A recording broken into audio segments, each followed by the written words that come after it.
we need to put the stirrer augers in. Now the shed's getting full to the door. So this is the beam that runs on that channel all the way to the end of the shed. And then the screws we put in, those brackets there.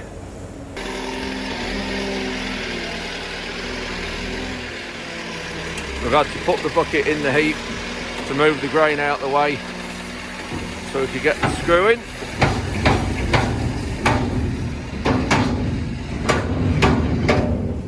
All four are in. So now we'll start to wind it back into the heap.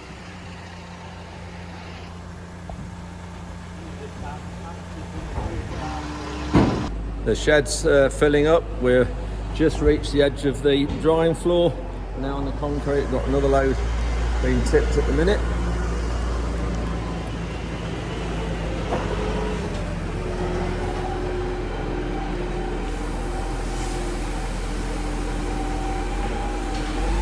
Not quite a full load this one, there's probably only about 12-13 tonnes on it instead of 18.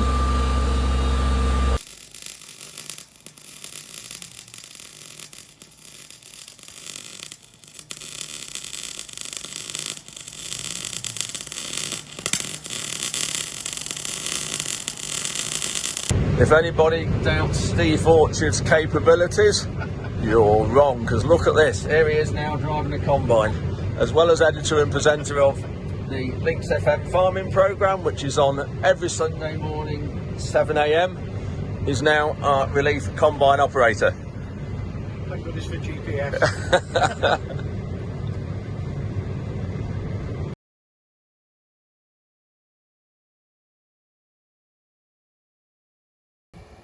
So here we're using the machine that we've converted to drill oilseed rape.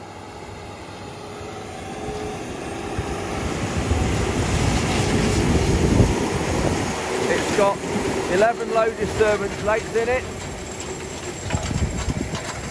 the roller there, and then we're putting a press behind with tines, and this is new this year. We've only just decided to try this. And it's doing a really good job. It's just getting a bit of soil with the straw and mixing that. I'm in one of our fields of sugar beet, and here is a public footpath that was sprayed out when the crop was first planted, when it germinated. And this is just a typical example we have across many of our fields, and we have to keep these clear of obstructions, and the county council have officers checking that we do this. And if we don't keep this clear, if for instance a footpath was to go across this middle of sugar beet and we got a warning to say would we remove the crop to mark the footpath, and we didn't, we're then open to prosecution and fines. And these footpaths were put in the 1800s, before cars were invented, and it was enable people to get from village to village, or from church, which is one in the distance there, and there's another church through there. And we've got a team of people in at the minute pulling the weed beet in this crop of sugar beet, and also wild oats. And you can see that is a typical weed beet plant. You can just see here the amount of seeds that are on this, and you can actually have a field completely ruined by these seeds. They self-set and germinate in the soil, so we'll pull these before the seeds are viable, such as that there. And pull that, thank you, just like that. And then we leave them on the floor and they'll rot in the field. But you can see the trouble is they're very, very hard to pull when the ground's dry like this, and it's a job to get them out. So sometimes you just have to snap all the leaves off, and there's Frankie having a look. Yeah, so we have to snap all the roots off sometimes. Snap the leaves off to make sure the seeds are still not viable. So we're doing this in the sugar beet. We do every field as well throughout the year, with in the summer with blackgrass and wild oats as well. And then we'll actually remove the crop, the weed from the field on blackgrass. But with sugar beet here, we can just pull it and drop it. You can see here, lovely fine crop of sugar beet here, nice even crop, no weeds in it at all, which is great. Now, just for information, This will be processed by British Sugar. When you see on a supermarket shelf silver spoon bags of sugar, that is from English sugar beet. When you see Tate and Lyle sugar, that is from foreign sugar cane. So that is the difference. So if you can, and you see the two side by side on the shelf, please always buy silver spoon in preference to Tate and Lyle. So if you're wondering where does the sugar actually come from, if you look down to the base of the plant here and we clear the soil away, that is the root of a sugar beet.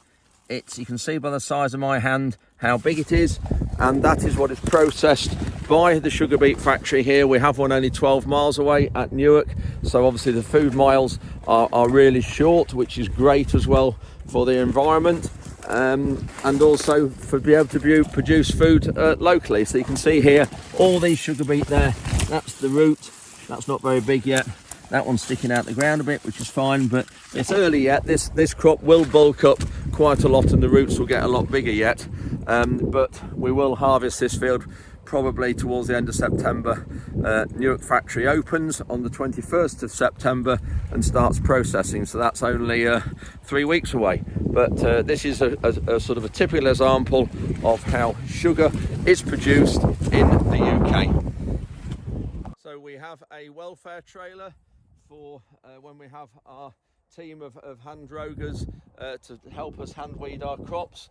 We bought the trailer and converted it. We've extended the drawbar on the front here to put a portaloo on the front, and then here, as we get further back, we've got an insulated water container in here, so they've got cool water, a brush for boots, steps up the back, and then inside we've got some seats from a coach that we got these out of a local company who keeps the coaches in our yard. They were scrapping a coach, so we got these seats from them. Thank you very much, Lovedon Travel, for that.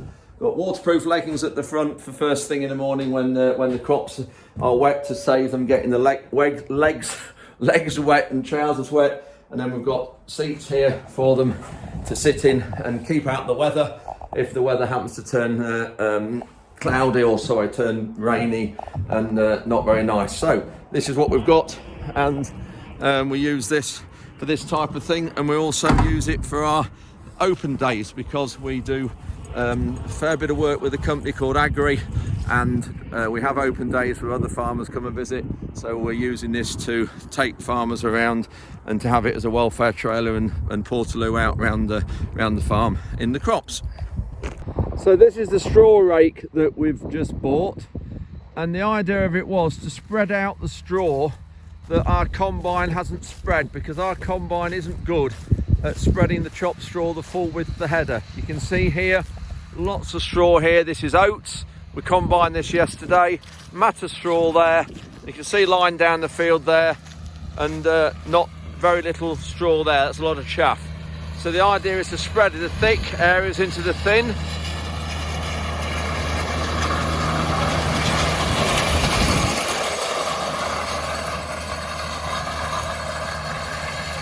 And the idea is you go with this machine really fast to take the straw from the thick areas to the thinner areas. It's not doing a bad job, to be honest here. Quite pleased with this. And it's also moving a bit of soil as well, creating a little bit of a tilt for the weeds to chit. So quite pleased with this at the moment. And we'll try it in another field that's wheat. That's probably the combine has spread it even worse than this.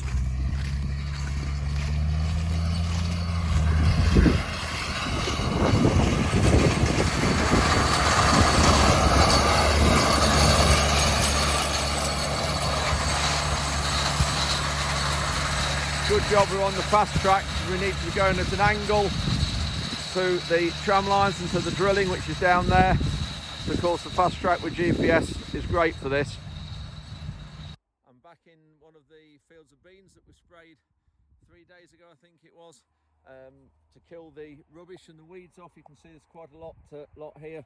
This is the product we used, Spotlight. The active ingredient Well, I'll let you read that for yourself because it's one of those that's difficult to difficult to pronounce. But yeah, we used to use a product called Regulone, which the active ingredient of that was dicot, which was a lot more effective, but that was removed from us and banned from us using it a few years ago.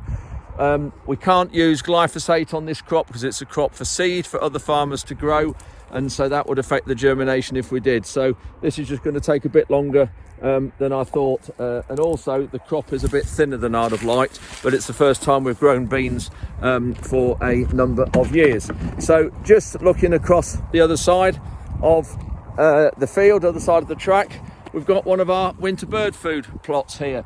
Now we're in an environmental stewardship scheme where we take land out of production to help wildlife and the environment, and this is one of those such areas. At the side here we have a grass margin with wildflowers in it, but the wildflowers have died off now.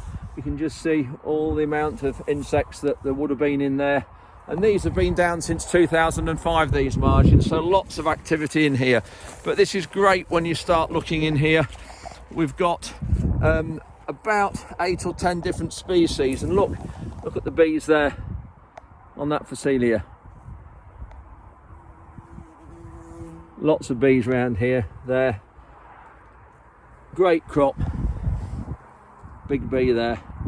So this particular mix, there's 7 or 8 different mixes. We've got some linseed, there's radishes, there's 2 or 3 different kales, as I say, Phacelia here, and so this label, which I'm showing you now, is the mix that we've got, and it's great because it's all starting to come into life now, and it'll start to seed, and it'll provide food and habitat for wildlife and insects throughout the winter. And we've got altogether about 25 acres of these plots dotted around the farm, and as I say, these wildlife corridors and margins and wildflower areas around every single field. So it's really great to feel that we're actually doing something beneficial for the environment, and there's a lot of farmers do this now. We don't just plant crops hedge to hedge now. We've got lots of biodiversity around the farm, such as this area behind me. I'm afraid of a bit of a confession to make. I was editing all this week's videos last night, something like 42 videos I'd put together. I was editing them all and stitching them together, and they wouldn't load up and back up, and I thought there was a problem with iCloud, and I thought my storage was full, and one thing or another I went and deleted the videos and then deleted the deleted folder. So I have not got many of the videos that I did this week. So those of you who saw the ones on Twitter where we're actually welding the panel at the bottom of the grain store here, this is what we were welding in, one of these sections, and we've actually put this one a lot better. We've widened the gap here compared to the shed next door to allow for that door runner here to come down and give us a bit more room. And so here we put this concrete panel in, we'll lower that in, and that was one of the videos that showed us doing that. But you can see now we've got more wheat in here, and we're able to get some more in. We'll be able to push it up a bit higher. So just looking at our storage here, we've got louvers up there. That's where the fans are up in the roof up there. They're in that big box up there, and there's the air tunnel. And we'll go up there now and just have a quick look at what was got at the top. So the steps up to the fans is this ladder up there, right up into the top of the shed. So we'll go up there and have a look at the fans. So that's the ladder down to the bottom. These are the louvers you've just seen from the outside. And here are the 2 fans. They're 50 horsepower each. And if we go through into the building, through here, you can see you've got a good view of everything here. Now, that is oilseed rape, and with another section of rape there. So we store oilseed rape for a merchant, 2,800 tonnes altogether. And here is the wheat, and this is the stirrer beam that we've had trouble with all week. But you can see what it does there and how it weaves its way backwards and forwards and left and right across the heap, and how it stirs it all. And there the screws running. You can just see there's the corkscrew embedded or fastened onto those, and there's 4 of them along the beam. and that's what lifts and moves all the grain. And so this is one of those stirrers, and this is us putting it in. You'll notice you can see daylight through the shed walls and the traffic outside. This is sort of the new Yorkshire boarding type of thing for ventilation. And I first looked at this on a friend's building near Nottingham, and this roof is a plastic tin, ordinary tin, and we recommended that it would drip with all the heat coming out these crops if we didn't have extractor fans in the roof, which are huge money. We'd need one in every one of these bays up on the roof. So I decided to put this ventilated sheeting in, and the airflow in this building now, I must admit, is incredible. We don't get any condensation on the roof. The rain does not penetrate those walls, nor the snow, and it's difficult to describe, but it's like punched from the outside. So when the rain runs from the outside, it just keeps running down and down and down it and doesn't come inside. Obviously it lets a bit of light in, which is a disadvantage for vermin, pigeons and birds coming in, but we keep the shed doors shut when we're not using them, and that stops that. But great invention this beam is, and it runs on that tracking there, and then it runs on this tracking down here. And you can just make out, if I keep it still long enough, the roller going round. And that is moving that very, very slowly. And this metal here is a stop, and this sensor here, when it touches that stop, it will actually then start going back the other way, and it goes all the way to the back of the shed until it hits a stop there. And you can see here how it does move all the grain, and there are the spindles and the augers running in the crop right down to the floor. So it's quite a good idea, and it works really well. So when the fans are on and the air is going through under the floor there, it is going through the crop via the grills. So the grills here that are under the floor, the grain sits on, but the air can penetrate through, and that's what helps to cool or dry the crop. So this is what it's like without the concrete panel in, and we've pushed the grain up inside obviously, and then put the panel in, and then this is the result with the panel there. It does obviously enable us to get more grain in, and we do need another panel on top, but we haven't got any spare anywhere, but we'll get some of those made this next winter and ready for next year. We're having another go at combining these oats today. This is Sunday, but the weather's not brilliant. It's cloudy and overcast. Yesterday was lovely and sunny, and the winter treat. This is the last of the oats we've got, so if it keeps okay for 2 hours and before we can get these done before the dew comes down, we'll be okay. But it is a bit of a struggle. It's not a very fast job. And of course the other thing is we've got some flat oats as well. Straw's quite long, but it's dry at the moment. It's not too damp, so we're okay. But if we can keep fine for another 2 or 3 hours before the dew comes down, we'll get them done. New Holland combines are very good at getting laid crops up.